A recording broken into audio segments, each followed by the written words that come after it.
చర్చకు సవాలు విసిరి రమ్మంటే తోక ముడిచి పారిపోతూ ఏదైతే మళ్ళీ ఒకసారి కూర్చుని నేను 3 ప్రశ్నలు వేస్తాను సమాధానం ప్రశ్నలన్నీ చర్చలో చేద్దాం, మీకు ధైర్యం ఉంటే మీరు చెప్పేది నిజమైతే రండి చర్చిందాం, ఎందుకు ఈ సమాజాన్ని తప్పుదోవ పట్టిస్తారు, మీరు తప్పుదోవ పట్టిస్తుంటే చూస్తూ ఊరుకునేటువంటి పరిస్థితులు లేవు అనేటువంటి విషయాన్ని కూడా సందర్భంగా మనవి చేస్తూ ఉన్నాను. ఇవాళ నేను స్పష్టంగా మిమ్మల్ని ఒక్కడే సవాల్ చేస్తున్నా, మరొకసారి సవాలు విసిరి వస్తానంటే తోక ముడిచిన కార్మిక శాఖ మంత్రి క్యాబినెట్కి ఒక మచ్చ. ఆలోచించండి చంద్రబాబు నాయుడు గారు, నీకు మంత్రి పదవి ఇచ్చిన లోకేష్ గారు ఆలోచించండి మీ మంత్రి ఏం చేస్తున్నాడని. ఇందులో ఇంకో విషయం తీసుకుంటే ఇవాళ మీ పార్టీ పరిస్థితి ఎలా ఉంది, మీ పార్టీలో నాయకులు ఏం చెప్తున్నారు? ఒకసారి వరదరాజుల రెడ్డి గారు చెప్పాడు యథార్థం, బ్రిటిష్ పాలనని మరిపించి ఇవాళ పాలన సాగుతుందని. పోలీసు వ్యవస్థ దేశంలో అట్టడుక్కి వెళ్ళిపోయింది. ఈ రాష్ట్రంలో ల్యాండ్ ఆర్డర్ మెయింటెనెన్స్లో జగన్మోహన్ రెడ్డి గారి పాలనలో ప్రథమ ద్వితీయ స్థానాల్లో ఉన్నటువంటి పోలీసు వ్యవస్థని దిగజార్చేసావే. ఆలోచించండి. ఇటువంటి అంటే కనీస అవగాహన లేని, జీవోకి మెమోకి తేడా తెలియని మంత్రుల్ని ఇవాళ ఈ క్యాబినెట్లో పెట్టుకుని మీ సీనియర్స్ చెప్తున్నారు. అక్కడ యనమల రామకృష్ణుడు చెప్పారు, ఇవాళ వరదరాజుల రెడ్డి చెప్పారు.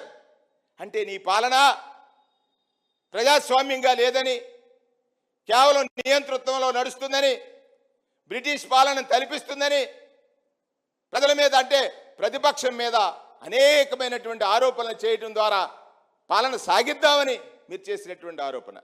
నిన్న నాకు నవ్వు వచ్చింది.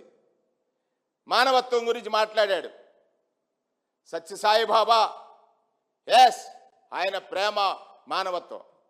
మీ దగ్గర ఏముందండి అది మాట్లాడటానికి?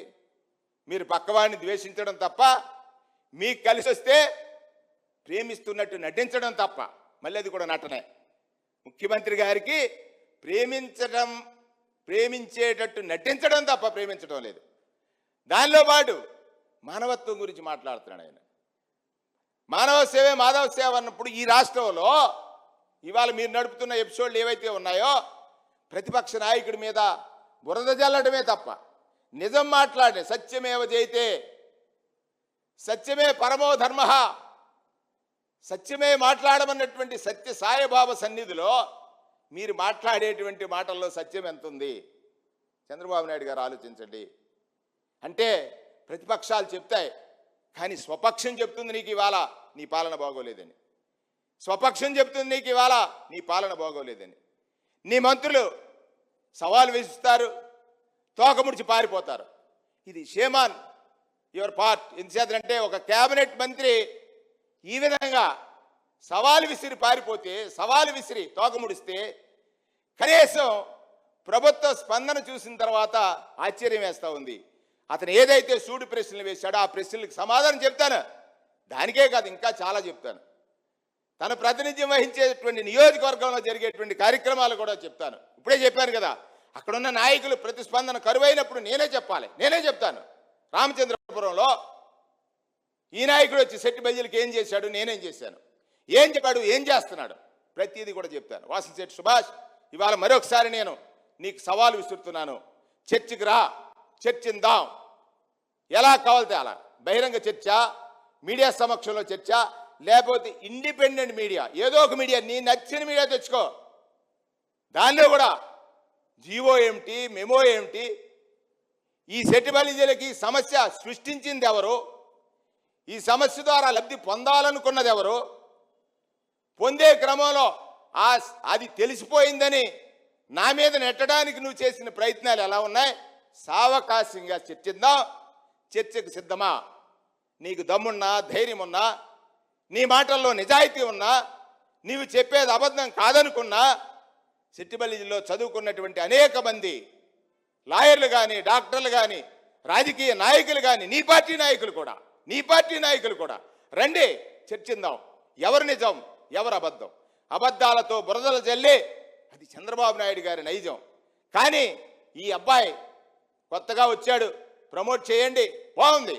కానీ పక్కవాడి మీద నిందలు వేస్తే తట్టుకోవడం కాదు, దాన్ని ఓపెన్ చేసి చూపించి నీవు డొల్లా, నీ దగ్గర సరుకు లేదు, నీవు చెప్పేది నిజం కాదు, న్యాయమూర్తులు న్యాయ నిర్ణేతలైనటువంటి ఏదైతే ఆ సామాజిక వర్గ ప్రజలు యువకులను చూశారు. ఇంకొక దారుణమైన విషయం ఏంటంటే వాసంశెట్టి సుభాష్ తెలుసుకోవాల్సింది, నిన్నటి వరకు హైదరాబాద్లో సెట్టిబల్జీలు తలెత్తుకు తిరిగేవారు. నిన్న నేను హైదరాబాద్ వెళ్ళాను, అక్కడ సెట్టిబల్జీలు భయంలోకి వెళ్ళారు. నువ్వేమన్నావు?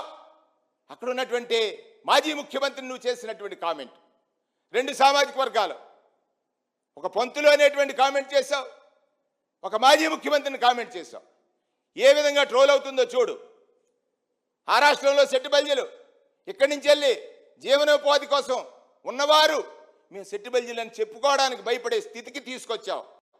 నువ్వా ద్రోహం చేసింది, నువ్వు కదా ఆ ద్రోహం చేయటం అంటే, ఇది కదా ఆ ద్రోహం చేయటం అంటే, ఇది కదా వాళ్ళకి ఇబ్బంది కలిగించడం అంటే. రక్షించాల్సిన వాడు శిక్షకు అర్హులుగా వాళ్ళ మీద ఏ కోపం లేదు నిన్నటి వరకు బీఆర్ఎస్ వాళ్ళకి. ఇవాళ సెట్టిబల్జీ అని చెప్తే చూడరా అనేటువంటి పరిస్థితి వచ్చిందని వాళ్ళు బాధపడుతున్నారు. సెట్టిబల్జీలకి నువ్వు సర్టిఫికెట్లు ఇవ్వక్కర్లేదు నాయన, వాళ్ళ జీవనం సరిగ్గా సాగించేటట్టుగా వాళ్ళకి రక్షణగా నువ్వు నిలవలేవు. ఎందుకంటే చూస్తున్నాం కదా ఆ ట్రోలింగ్స్ అన్నీ ఎలా జరుగుతున్నాయో. నీకు నచ్చినట్టు మాట్లాడితే అంటే ఈ క్యాబినెట్కే ఒక మచ్చగా మిగిలిపోతావు. మరొకసారి నేను ఛాలెంజ్ చేస్తున్నాను, నువ్వేదైతే ఈనాడు పత్రికలో వైఎస్ఆర్ కాంగ్రెస్ పార్టీ జీవో ఇచ్చిందని, ఆ జీవోని చంద్రబాబు నాయుడు గారు ఇచ్చినట్టుగా చెబుతుందని దానికోసం చర్చకు వస్తానన్నావు. జీవోకి మెమోకి తేడా తెలియని ఒక రాష్ట్ర మంత్రి నేను అడుగుతున్నాను, నువ్వు ఎప్పుడెప్పుడు ఏం మాట్లాడావు? నీ మాటలకు నేను ఎలా స్పందించాను? ఇదంతా కలిసి మన సంఘ పెద్దల దగ్గరే పెడదాం, వాళ్ళే న్యాయ నిర్ణేతలుగా ఉంటారు. ఎదురు బదురుగా మాట్లాడదామంటే దానికి సై, అదర్వైజ్ మీడియా సమక్షం లేదంటావా? నువ్వు నచ్చిన మీడియాని ఎంచుకో, దానిలో నేను డిబేట్ చేస్తాను. నిజాలు చెప్దాం. నీకు నాకు ముందు చాలామంది రాజకీయ నాయకులు ఉన్నారు. ఇంత దిగజారి కులాన్ని బజారుకిడ్చి ఈలలు కొట్టించుకొని గొప్పగా చెప్పుకునేటువంటి వాసంశెట్టి సుభాష్ చెప్తున్నా, రాసుకో. ఇవాళ నువ్వు చేసినటువంటి ఈ పని వల్ల ఈ జాతి సమాజంలో భయానికి లోనయ్యేటువంటి ప్రమాదానికి నువ్వు తీసుకువెళ్ళావనేటువంటిది వాస్తవ విషయం. చంద్రబాబు నాయుడు గారు ముఖ్యమంత్రి గారు, మీ రాష్ట్ర కేబినెట్ మంత్రి సవాలు విసిరి తోక ముడిచి పారిపోతున్నాడు. చర్చకు పంపండి, నిజాలు చెప్దాం. Thank you.